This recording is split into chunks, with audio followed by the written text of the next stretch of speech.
जतिन तो ये मेरे को बताएगा कब की तेरे से बुक डाउनलोड नहीं हो रही, ऐप की प्रॉब्लम है, बताता क्यों नहीं है? जिनसे बुक डाउनलोड नहीं होती तुम बोलते क्यों नहीं बुक डाउनलोड नहीं हो रही? फिर मैं तुमको बताऊंगी ना कि कैसे होगी डाउनलोड।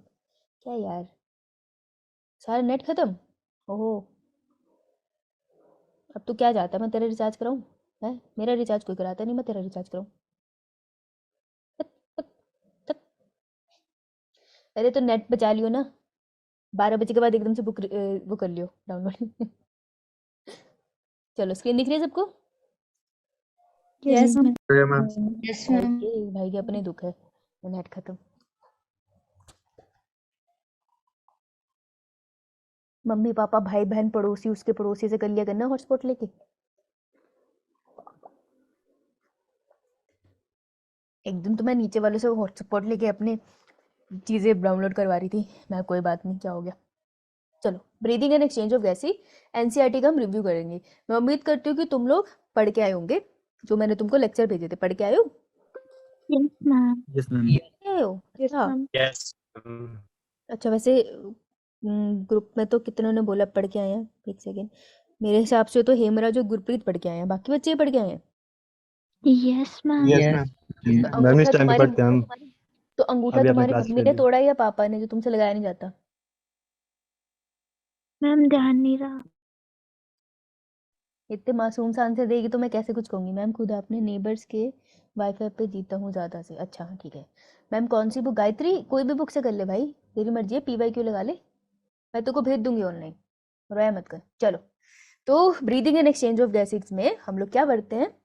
हम लोग पढ़ते हैं कैसे ऑक्सीजन लेने का, अपने शरीर में जाएगी वो, कैसे हमारे सेल्स उसको ले लेंगे। ऑक्सीजन आई है वो कैसे बॉडी में ट्रेवल कर रही है, कार्बन डाइऑक्साइड आई है वो कैसे बॉडी में ट्रेवल कर रही है। इसको समझने के लिए हमें एक बॉयल्स लॉ पढ़ना पड़ जाता है, याद है तुमको? ऐसे करके था एक, ठीक है। इसके साथ कुछ इफेक्ट्स पढ़ने पड़ते हैं, जैसे कि हेल्डेन इफेक्ट, याद है? थोड़ा थोड़ा सुना हुआ लग रहा होगा। और क्लोराइड शिफ्ट, ये सब शब्द सुने सुने लग रहे हैं? अरे थप्पड़ यस मारूंगी ना, सुने मैम। सुने क्या लग रहे हैं, पढ़े हैं तुमने? राइट। इसी के साथ तुमको पढ़ना पड़ता है ये ऑक्सीजन डिसोसिएशन कर्व, जो बहुत इंपॉर्टेंट है, ठीक है। और कुछ तुम्हें वॉल्यूम्स पढ़नी पड़ती है, tidal volume and all that, इसके ऊपर क्वेश्चन आता है। जो पीवाईक्यू हमने सुबह लगाया था तो उस पर क्वेश्चन किए थे ना, याद है? 500 ml। Yes ma'am. Yes ma'am. अच्छा, अगर याद भी नहीं है ना तब भी इज्जत के लिए बोलना पड़ेगा, हाँ हाँ नहीं नहीं याद है। और लास्ट में हमको करनी है डिजीजेज। अच्छा, डिजीजेस के लिए मेरे पास बहुत इंटरेस्टिंग गेम है। जैसे ह्यूमन फिजियोलॉजी खत्म होगी ना, फिर एक संडे हम बैठेंगे, लगाएंगे हम सेशन 4 घंटे का, ठीक है। उस दिन तुम्हारा नेट भी खत्म, मेरा नेट भी खत्म। हो यार, जब नेट खत्म हो जाएगा, हो 3 घंटे का लगाएंगे। लेकिन ना हम मैक्सिमम डिजीजेज रिवाइज कर जाएंगे और तुमको पता भी नहीं चलेगा, रिवीजन हो गई, ठीक है। और दूसरी चीज़, संडे को मेरे को मंडे को धर्मशाला जाना है, तो मोस्ट प्रोबेबली मैं संडे को जा रही होंगी बिकॉज ऑफ रेन। मॉम के साथ थोड़ी दिक्कत होती है ट्रैवल करने में, सो मोस्ट प्रोबेबली संडे को हम नहीं मिल पाएंगे। तो हमारा जो गेमिंग सेक्शन है, हम रियली सॉरी कि हम संडे को नहीं कर पाएंगे, तो वो नेक्स्ट संडे पे शिफ्ट होगा, ठीक है। Okay ma'am. इतने प्यार से बोलो, कलेश ने डाला आज, क्या बात हो गई? No ma'am. खुशी नहीं आई क्या आज?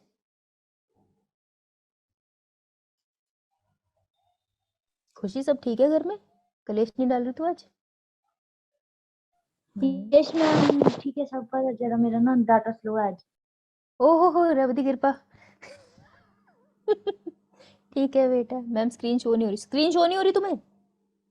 मैम ठीक है मैम। ये मैम हो रही है, बताया था आपको था आज, आपने सुन।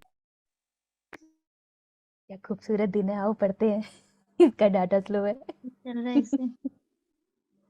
तो अब हम करेंगे एनसीईआरटी का रिव्यू, इसके बाद जाके खुद एनसीईआरटी पढ़ लेना, ठीक है। मेरे भरोसे मत बैठे रहा करो। और आज 10 बजे की एक्स्ट्रा क्लास होगी, जिसमें नीट के breathing and exchange of gases वाले वो होंगे क्वेश्चंस, बचे हुए क्वेश्चन। Digestion and absorption. आप लोग की क्लास है रात को मैम, फिजिक्स की क्लास होती है। फिजिक्स क्लास नहीं हो रही है, बायो की हो रही है क्लास उसकी होती है। जगह। फिजिक्स की नहीं हो रही, बायो की हो ओके रही है मैम। उसकी जगह। मैम 10 बजे से लेके कब तक? 11 बजे तक।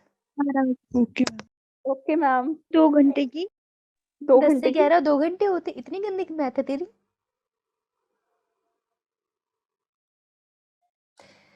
So as you have read earlier, oxygen Yes, is आ जाओ भाई. Oxygen is utilized by organism to indirectly break down simple molecule like glucose, amino acid, fatty acids, etc. to drive energy to perform various activities. बेटा जब oxygen की मदद से खाने वाने को तोड़ते हैं, एनर्जी रिलीज करते हैं, उस प्रोसेस को क्या कहते हैं? Respiration. रेस्पिरेशन. शाबाश. Carbon dioxide which is harmful is also released during above catabolic reaction. catabolic बोले मतलब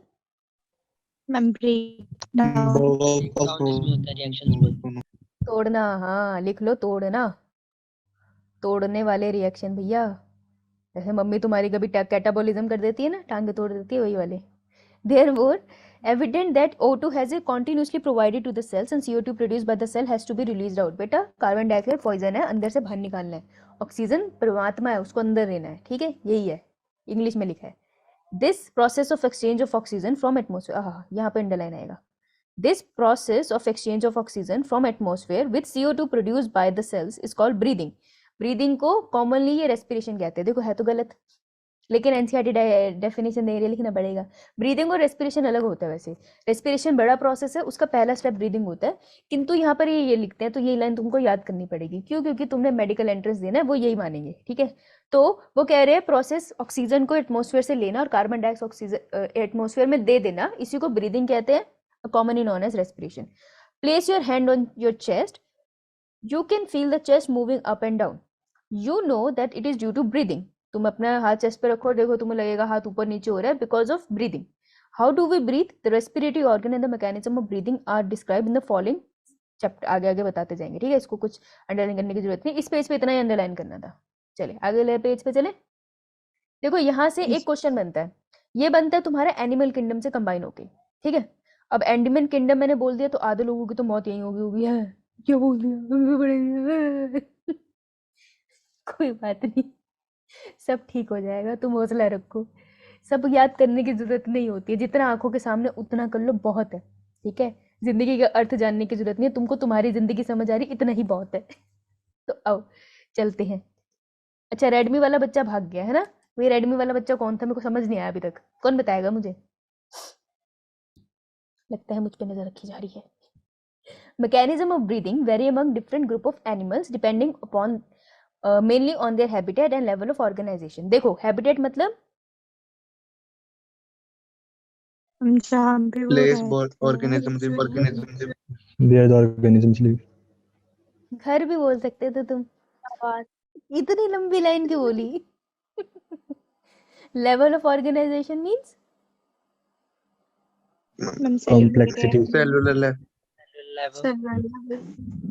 हाँ, कॉम्प्लेक्सिटी. कितने कॉम्प्लेक्स है? एक सेल का है, बहुत सारे सेल्स का है, इसको हम टिश्यू बोल देते हैं, बहुत सारे ऑर्गन से बना है, या बहुत ही कॉम्प्लेक्स है. डिपेंड करता है. देखो जितना कॉम्प्लेक्स है उसमें ये प्रोसेस उतना स्पेसिफिक होता जाएगा. इतना कॉमन सेंस तुम में भी है. ठीक है, तो उसके ऊपर उन्होंने कहा डिपेंड करता है कि भैया उसके ऊपर कैसे कैसे मैकेनिज्म ऑफ ब्रीदिंग होने वाला है, ये कह रहा है. अब वो कुछ एग्जाम्पल भी देगा तुम्हें. ठीक है, ऐसे कैसे जैसे थोड़ी जाने देंगे, एग्जाम्पल देंगे. Lower invertebrates. ठीक है, हे भगवान, क्या तो तुम्हें ये पता है कि एनिमल किंगडम डिवाइड होता है दो कैटेगरी में. एक होते हैं इनवर्टिब्रेट जिनके पास बैकबोन नहीं होती, रीढ़ की हड्डी नहीं होती. एक होते हैं वर्टिब्रेट जिनके पास रीढ़ की हड्डी होती है. रीढ़ की हड्डी मतलब बैकबोन. इतनी हिंदी तो आती है. Yes, Yeah, ma'am. Yes, ma'am. Yes. Invertebrate में बहुत सारे ग्रुप्स आएंगे, जैसे कि सबसे पहले पॉरीफेरा, उसके बाद Cylindrita. हाँ सिलेंट्रेटा पता है तुमको. उसके बाद Rhinophora. वो एटीट्यूड देख इसमें है, आता है भाई. उसके बाद Platyhelminthes. Peri helminths. उसके बाद एसके हेलमेंट्स. चलो चलो, उसके बाद एनेलिडा. उसके बाद आर्थ्रोपोडा. उसके बाद Mollusca. उसके बाद Hemichordata. ये अच्छा, एक ने हेमी बोला, दूसरे ने कोडेटा. उसके बाद Ma'am. Chordata. Or data. कोडेटा को वर्टिब्रेट कह देते हैं. अब कोडेटा में जरा बता दो, अब लगे हाथ बता ही रहे हो तो बोलो. अबे ये तो इजी है हैं?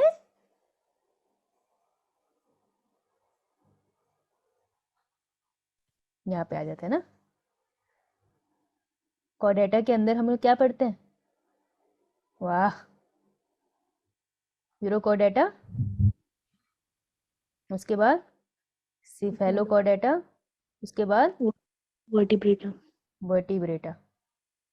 वर्टिब्रेटा में बता दो, ये तो आता होगा। अरे बेटा, मछली जन की रानी है, जीवन उसका पानी है। Fish. पीसीस, पीसीस हैं? Pisces. पीसीस? किसके पीसीस? तेरे पीसीस? आगे बेटा, मछली बाहर निकली थी ऐसे रेंगते हुए। क्रस्टेशियन कौन है? ये क्रस्टेशियन वाला कौन है? ये पापियो, क्रस्टेशियन उसमें आते हैं आर्थ्रोपोडा में, एम्फीबियंस। उसके बाद सांप आ गए थे, Reptiles. रेप्टाइल्स। कहाँ से इंग्लिश सीखी है तुमने ये? इसके बाद Reptiles. बेटा इतना मारूंगी ना उड़ जाएगी। मैमल्स, ये तुम सारे लगभग मैमल्स में आते हो। हाँ, ये रेप्टाइल। ये बता, मैमल्स में भी 2 कैटेगरी होती है, कौन सी? मर गई हो के कैंपस की है। यूथेरियन। प्रोटोथेरियन ना लिया यू, तू पहले यूथेरियन लिया है ना, प्रोटोथेरियन। उसके बाद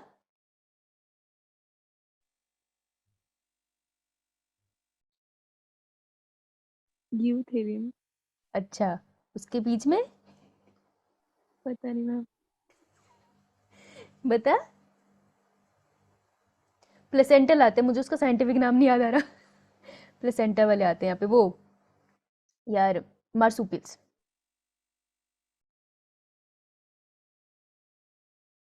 मार्सुपिल्स। तो बहुत ही गंदी प्रोनाउंसिएशन वाले बच्चों, इतनी बड़ी कहानी लिखा दी मैंने तुमको। एनिमल किंगडम कुछ तो याद हो ही जाएगा तुम्हें ऐसे करते करते। और प्रीवियस ईयर लगाते लगाते तुमको प्लांट एंड में और मॉर्फोलॉजी मुझे लगता है याद हो जाएगी, है ना। हार्टवुड और वो याद हो गया होगा तुम्हें अभी तक, ऑटम वुड। मुझे लगता है ऐसे ही हो जाएगा हमारा चैप्टर। देखो, invertebrate like sponges, coelenterate and flatworms. Flatworm किस में आते हैं? प्लेटीहेल्मिन्थ्स, ठीक है। Exchange O2 with CO2 bye simple diffusion over their entire body surface. बेटा स्पेसिफिक एग्जांपल दे रहा है वो कह रहे हैं स्पॉन्जेस जो पॉरीफेरा में आते हैं, सिलेंट्रेट्स उसने सारे इसके अंदर डाल दिए, और प्लेटीहेल्मिन्थ्स में फ्लैटवर्म्स। वो कह रहे हैं उनमें डिफ्यूजन के थ्रू, उनके सरफेस में डिफ्यूजन के थ्रू गैसेस का एक्सचेंज हो जाता है। तो जब ऐसा चार्ट होता है ना, तो उससे याद रखना आसान होता है, ऐसे चीजें भूल जाती है, इसलिए मैंने एक कष्ट करके बनाया है, ठीक है। वैसे कष्ट तो कहता मजा आया। उसके बाद वो दूसरे एग्जांपल देता है अर्थवर्म। अर्थवर्म किस कैटेगरी में आते हैं? एनालिडा। Annelida. ये रहा ब्लू वाला एनालिडा। तो अर्थवर्म में कैसे होती है? Earthworm use their moist cuticle and insects. Okay, तो अर्थवर्म में उसके सरफेस में मॉइस्ट सा क्यूटिकल होता है, उसको छुओगे ना गीली गुलू गुलू सा लगता है वो। तो उसके क्यूटिकल से एक्सचेंज ऑफ गैसेस हो जाता है थ्रू डिफ्यूजन, ठीक है। Insects have a network of tubules. अब इंसेक्ट्स किस में आते हैं? सबसे बड़ा ग्रुप होता है ना आर्थ्रोपोडा। तो ये रहा आर्थ्रोपोडा, ये रहा किची किची किची किची किची। तो ये रहा insects. Insects have a network of tubes, जिसे ट्रैकियल ट्यूब्स कहते हैं। तो ट्रैकियल ट्यूब्स किस में देखने को मिलती है? इंसेक्ट्स में देखने को मिलती है। क्वेश्चन आएगा, ठीक है। To transport atmospheric air within the body. तो जो ऑक्सीजन अंदर लिए उसको ट्रांसपोर्ट करने के लिए उसके अंदर ट्यूब का पूरा नेटवर्क है। समझ रहे हो तुम? कॉकरोच के अंदर ऐसे पूरी ट्यूब्स लगी हुई है जो ऑक्सीजन की ऐसे मस्त सप्लाई कर रही है, और फिर तुम उसको कुचल देते हो। सोचो नाउ। इसके बाद है specialised vascular structures called gills. Gills आ गए भैया। ब्रैंकियल रेस्पिरेशन कहते हैं जब गिल्स के थ्रू होती है। Are used by most of the aquatic arthropods. Aquatic arthropods होते हैं जैसे कि क्रस्टेशियंस, यहाँ आते हैं वो, यहाँ पे डाल उसको। क्रस्टेशियंस हो गए, क्रैब्स हो गए, वो आर्थ्रोपोड्स होते हैं, मछलियां नहीं होती वो, ठीक है। इंसेक्ट्स में आते हैं वो। तो जो एक्वेटिक होते हैं उनमें वो गिल्स यूज करते हैं रेस्पिरेशन के लिए, और उसको हम ब्रैंकियल रेस्पिरेशन कहते हैं। बेशक तुमको ज्यादा नहीं आता, लेकिन ब्रैंकियल रेस्पिरेशन की डेफिनेशन लिख के रख सकते हो ना एग्जाम्पल के साथ, है ना। ऐसे कुछ हो तो जाएगा नहीं, राइट। उसके बाद मोलस्क। मोलस्क अलग है। क्या है मोलस्क हमारे? उसी के नीचे पड़े हैं, मिल गए। Yes ma'am. मोलस्का जिसके पास फुट भी होता है, अगर तुमको याद है। हाँ, शेल एंड फुट, ठीक है। तो मोलस्का में भी गिल्स यूज होते हैं, ठीक है। आर्थ्रोपोडा मोलस्का में गिल्स का यूज होता है जो एक्वेटिक है। Whereas vascularised bags called lungs. भैया लंग्स आ गए किसमें? जिसे पल्मोनरी रेस्पिरेशन कहते हैं। तो पल्मोनरी वर्क रिलेटेड ही लंग से होता है। ये किसके पास मिलते हैं? Terrestrial form for the exchange of gases. तो टेरेस्ट्रियल फॉर्म के पास है, हाँ जैसे अप पाओगे। नाउ अमंग वर्टिब्रेट्स, वर्टिब्रेट की बात कर रहे हैं, इधर आ जाओ भाई, सारे वर्टिब्रेट की तरफ ध्यान दे। देखो बीच का सब खा गए वो, सिर्फ इतनी चीजों की बात कही है। तो अगर तुमको कुछ भी नहीं करना है ना, एनिमल किंगडम उठाओगे ना, और एनिमल किंगडम में सिर्फ इस ग्रुप के अंदर जाके रेस्पिरेशन के ऊपर लिखी एक लाइन भी पढ़ लोगे, तुम्हारा पेपर प्रिपेयर हो रहा है। समझ आ रही? नाउ वर्टिब्रेट्स में फिशेस क्या यूज करती है? गिल्स। एम्फीबियंस क्या use, amphibian reptiles and birds and mammal क्या यूज करते हैं? लंग्स। आई थिंक ये बहुत आसान से याद हो गया कि इस मच्छी ने गिल ले लिया और बाकियों ने क्या ले लिया? लंग्स। है ना। उसके बाद एम्फीबियंस लाइक फ्रॉग। अब एम्फीबियन में भी वो जो कूदते रहते हैं इधर उधर, टटर करते रहते हैं। भाई तू माइक बंद कर ले, नहीं तो साहिल तू ही पढ़ा ले। तो एम्फीबियंस में भी जो इधर उधर कूदते रहते हैं, टटर करते रहते हैं, एम्फीबियंस दैट इज फ्रॉग, वो रिस्पायर कर सकता है अपनी स्किन के थ्रू भी। तो यार लंग से भी कर सकता है, वो स्किन के थ्रू भी कर सकता है, और उसके स्किन के थ्रू जो रेस्पिरेशन होती है उसको हम कहते हैं क्यूटेनियस रेस्पिरेशन। ठीक है, ये वो पूछ सकते हैं। आई थिंक ऐसे चार्ट बनाने से ना याद जल्दी होता है, नहीं तो मैं खो जाती थी कि कौन सा कहाँ था। तो ऐसे बना लेना, तुम्हें मदद होगी। चले आगे। Yes ma'am. रिकॉर्डिंग स्टार्ट करिए। Yes ma'am Yes, ma'am. हाँ, सब नजर आती है तुम्हारी, क्या कर रही हूँ मैं, है। ह्यूमन रेस्पिरेटरी सिस्टम, मनुष्य के अंदर रेस्पिरेशन कैसे होती है, तो डेफिनेटली तुम्हारे लिए इसे समझना थोड़ा मुश्किल होगा। रीजन भी, एक सेकेंड, ये क्या लिखा है, 1 मिनट।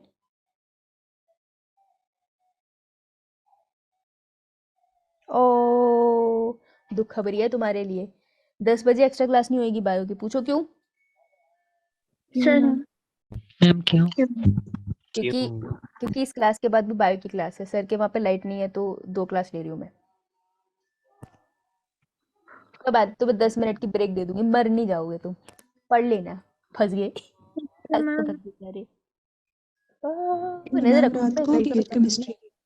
रुक जा, मैं जरा आंखें से देख लूं कितने बच्चे आए हैं, कौन सा बच्चा भागेगा उसे मैं याद रखूंगी।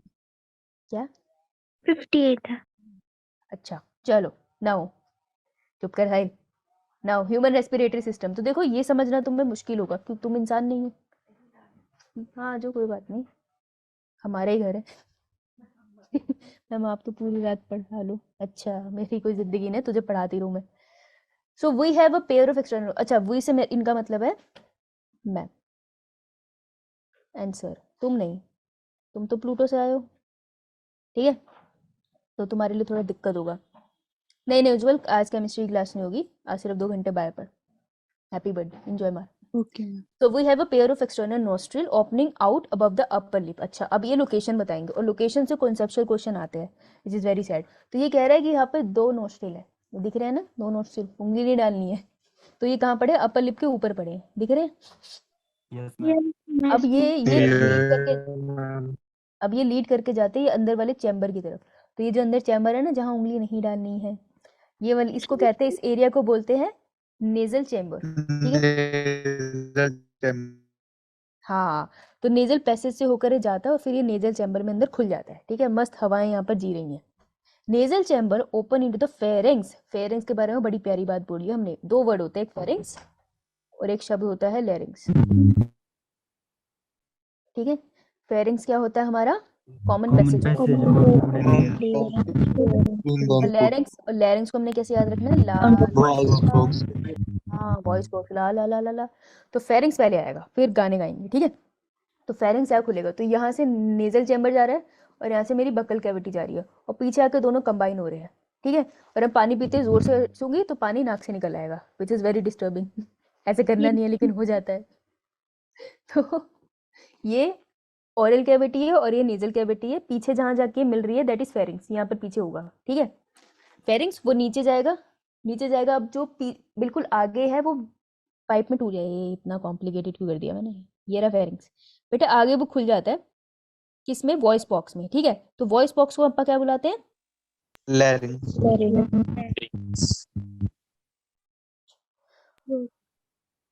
वो खुलता है ग्लॉटिस में, और उसके ऊपर एक फ्लैप लगा होता है जिसको अपन क्या बोलते हैं?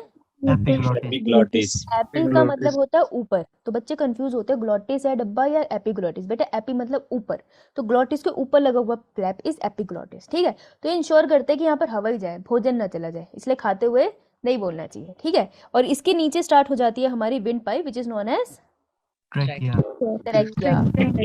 इसके पीछे क्या जा रही है, खाने वाली पाइप, क्या नाम है उसका? Esophagus. आइसोफेगस। आइसोफेगस। और उसके पीछे क्या है? Backbone. बहुत बढ़िया, बहुत बढ़िया, मुबारक हो, याद हो गया आपको। आइए अब इसको एनसीईआरटी से पढ़ते हैं। So pharynx a portion of which is a common passage for food and air. यार नीट वालों को बहुत पसंद है ये लाइन। इसको अंडरलाइन कर लो। ये मेडिकल काउंसिल का नाम लो, कर लिया underline. The pharynx open through the larynx region into the trachea. larynx से खोते हुए pharynx खुल गई है ट्रैकिया में, देख लो यार, ऐसा थोड़ी ना एकदम बदल जाती है। pharynx ही थे, उसके सेल अब larynx के ला रहे हैं, अब उसको ट्रैकिया में चेंज कर दिया और कुछ नहीं, वही बात वो बोलते हैं कॉम्प्लिकेटेड करके। इतना तुमको भी पता है। pharynx larynx पे ट्रैकिया लिख लो, किसी को दिक्कत है इस लाइन में तो क्या लिख लेते हैं हम? Trachea, PLT। हाँ PLT। नाउ लैरिंग्स क्या है, इसके ऊपर एक क्वेश्चन बन सकता है। लैरिंग्स इज ए कार्टिलेजिनस बॉक्स, ठीक है। लैरिंग्स जो होता है वो कार्टिलेजिनस बॉक्स होता है। ये रहा भाई कार्टिलेजिनस बॉक्स, चीख रहे थे हमारे बच्चे। ये पूछ सकता है यार किससे वो बॉक्स बना है, कार्टिलेज से बना है, तो बोन होती है हार्ड, यहाँ हाथ लगाओगे ना ये हार्ड है, ये नहीं मुड़ेगी, स्किन इधर उधर जा रही है, लेकिन इसको लगा ये आराम से मुड़ जाती है ना, इधर उधर भाग जाती है, तो ये सॉफ्ट है। तो ये कार्टिलेज होता है और ये बोन होती है, ठीक है। कार्टिलेज सॉफ्ट होता है। Which helps in sound production and helps is called sound box. तो लैरिंग्स को अपना बोल दिया sound box. Now during swelling, अरे स्वेलिंग, वो जो हम ऐसे स्वेलो कर लेते किसी चीज को, उसको बायो में क्या वर्ड यूज करते थे? डिग्लूटेशन। डिग्लूटेशन। ये अनीश पिकअप बहुत अच्छा करता है, मतलब बड़ा मजा आता है। During swelling glottis can be covered by a thin elastic cartilaginous flap और एपिग्लॉटिस। बेटा ये भी कार्टिलेजिनस फ्लैप ही है, हड्डियों से मत बना देना, ठीक है। Epiglottis to prevent the entry of food into the larynx. ये ना एपिग्लॉटिस का फंक्शन पूछ लेते हैं और एग्जांपल में ग्लॉटिस भी लिख देते हैं, तो तुम ना थोड़ा ध्यान रहना, तुम्हारी जज्बातों से खेलेंगे। याद रख लेना, डब्बा छोटा नाम है, बड़े नाम पे एपिग्लॉटिस है। Now trachea is a straight tube. अच्छा यहाँ से आ रहा है हमारा इंपॉर्टेंट टॉपिक, ठीक है। ट्रैकिया, जैसे मेरे पास ट्रैकिया है, तुम्हारे पास नहीं है, तुम एलियन हो, तुम क्या करते हो, धूप में से हाथ करते हो, धूप, उसी से सब कुछ मिल जाता है तुम्हें। तो trachea is a straight tube, पहले तो स्ट्रेट ट्यूब है, उसको हिला मिला के मत बना देना, ठीक है। Extending up to the mid thoracic cavity. ओहो हो, यहाँ पर मौत हो गई। थोरेसिक कैविटी क्या है, क्या है थोरेसिक कैविटी? जहाँ पे लंग्स डिवाइडेड बाय डायफ्राम। ठीक है, ये जो हमारी बॉडी है ना ऐसी वाली, इसको ना दो हिस्सों में बांटा गया, काट दिया गया। क्या हो गया? मैं बहुत ज्यादा मूवीज देख ली लगता है, ठीक है। ऊपर वाले को अपा बोलते हैं जहाँ लंग्स रहते हैं, थोरेसिक, ठीक है। और नीचे वाले को अपा बोलते हैं एब्डोमिनल कैविटी। बांटने वाली चीज का नाम क्या है? डायफ्राम। चलो ये तो है कि ट्रैकिया तो यहीं पर रुक जाएगा। मेरे को एक बात बताओ, जो इसोफिगस है यार, वो तो नीचे नहीं जा रही थी एलिमेंट्री कैनाल, इसोफिगस के बाद अपने लंग्स, लंग्स तो यार सॉरी क्या हो गया मुझे, स्टमक तो यहाँ पड़ी होती है इसके पास, तो फिर इसोफिगस क्या करती है, डायफ्राम से कैसे निकलती है? उसके ऊपर से जाती है, नीचे से जाती है? नीचे से। बेटा धज्जियां उड़ा के जाती है वो उसकी, ये देख, बीच में से छेद करके जाती है वो। बीच में से ऐसे नहीं जाती, डायफ्राम के बीच में होल है। डायफ्राम इज लाइक दिस, पहले तो वो ऐसा नहीं, ऐसा है डायफ्राम, ठीक है। तो इस स्पेस के बीच में उसने छेद कर रखा और यहाँ से इसोफिगस निकल रही है ऐसे, समझ रहे हो तुम? तो कमाल की, ऐसे डायफ्राम आराम से मूव कर लेता है, फंक्शन में दिक्कत नहीं, लेकिन उसको काट के हुए निकलती है वो, गजब की चीज है, समझ रहे हो तुम? ऐसे हल्के में मत लेना उसको। पेरिस्टालसिस की मूवमेंट करने के लिए कौन से आयन की जरूरत होती थी? Zinc. जिंक। याद है तुझे सुबह की क्लास है, nice. Okay Yeah, moving. ma'am. तो बच्चा ने उसको अफसोस तो हो ना कि आया नहीं वो, तुझे एक्स्ट्रा पता है। तो ये कह रहे हैं ट्रैकिया स्ट्रेट ट्यूब है जो एक्सटेंड करती है मिड थोरेसिक कैविटी तक, बेटा यहीं तक करेगी, ज्यादा एक्सटेंड नहीं कराना है, ठीक है। उसके बाद ये क्या कह रहे हैं कि मिड थोरेसिक कैविटी में विच divides at the level of fifth thoracic vertebra. तो पीछे जो रीढ़ की हड्डी है थोरेसिक वर्टिब्रा कौन सी वाली है? फिफ्थ, 5वें नंबर पे। अगर मैं पीछे से देखूं तो आगे से ट्रैकिया डिवाइड हो जाती है, बाइफर्केट हो जाती है, दो हिस्सों में डिवाइड हो जाएगी, ठीक है। Into the right and left primary bronchi. अब देखो कष्ट यहाँ से आएगा, पहले आएगा ट्रैकिया, उसके आएगी बाद आएगी प्राइमरी ब्रोंकी। देखो छोटा वर्ड पहले आना है, ब्रोंकियोल वोल मत लिख देना, ब्रोंकी पहले आएगा। तो ना इसका ऑर्डर आता है और हर बार गलत हो ही जाता है, तो याद रखना छोटे वाला वर्ड पहले आएगा। अगर हम किसी भी जगह जा रहे हैं तो मम्मी पापा तो पहले बच्चों को आगे भेज देते हैं, फिर पीछे पीछे आते हैं ना, तो छोटे पहले आगे जाते हैं, राइट, ताकि गिर पिट के ये ट्रायल करके आ जाए, बेस्ती बुस्ती होने कहीं तो, राइट। तो पहले छोटे जाते हैं फिर बड़े आते हैं, right. So each bronchi undergo repetitive division, bronchi बावली हो जाएगी अब, ये टूटती चली जा रही, टूटती चली जा रही, और जैसे जैसे टूट रही है डायमीटर छोटा होता चला जा रहा है, ठीक है। अरे हो कि चले गए? हाँ मैम। यस मैम है। Each bronchi undergo repetitive division, ठीक है, ठीक है, to form a secondary and tertiary bronchi. Okay, secondary bronchi क्योंकि हमें पता है 1 के बाद तो 2 ही आएगा, फिर अपना आ गया टर्शरी ब्रोंकाई। बेटा अभी भी कितने सारे बच्चे, 3 बच्चे भगा लिए हमने आगे। एंड इनिशियल ब्रोंकियोल, बेटा इसके बाद आएंगे हमारे इनिशियल ब्रोंकियोल, ठीक है, इनिशियल ब्रोंकियोल बिल्कुल एग्जैक्टली एनसीईआरटी के 9 है, और एनसीईआरटी की लाइन ही चाहिए हमें, क्योंकि वो ऐसे ही तुमसे पूछते हैं पैसेज ऑफ एयर, तब मौत हो जाती है, तो ये यही तंग करता है, तो ऐसे ही याद करो। And these are supported by incomplete cartilaginous ring, incomplete cartilaginous ring से सपोर्ट होते हैं ये, मतलब आगे से तो रिंग लगा है, हाथ लगाओगे तो रिंग लगा है, लेकिन पीछे नहीं लगाओ, पीछे तुम हाथ नहीं लगा पाओगे, अब हाथ मत डाल लेना अंदर, हद हो जाएगी, ठीक है। तो आगे से ये रिंग लगा लेकिन पीछे से नहीं लगा, धोखा है। तो इन सब के ऊपर रिंग लगा हुआ, ठीक है, पार्शियल रिंग, तो लगा लेना कार्टिलेजिनस रिंग। वो तुमसे पूछते हैं कार्टिलेजिनस रिंग कहाँ तक लगा है, फिर ऐसे क्वेश्चन को डिफिकल्ट क्वेश्चन नीट में माना जाता है। समझ में आई तुम्हें? Yes, ma'am. ये मैम। चलो नेक्स्ट, इनकम्प्लीट कार्टिलेजिनस रिंग, तो इसको अंडरलाइन कर लो क्योंकि ये इंपॉर्टेंट लाइन है।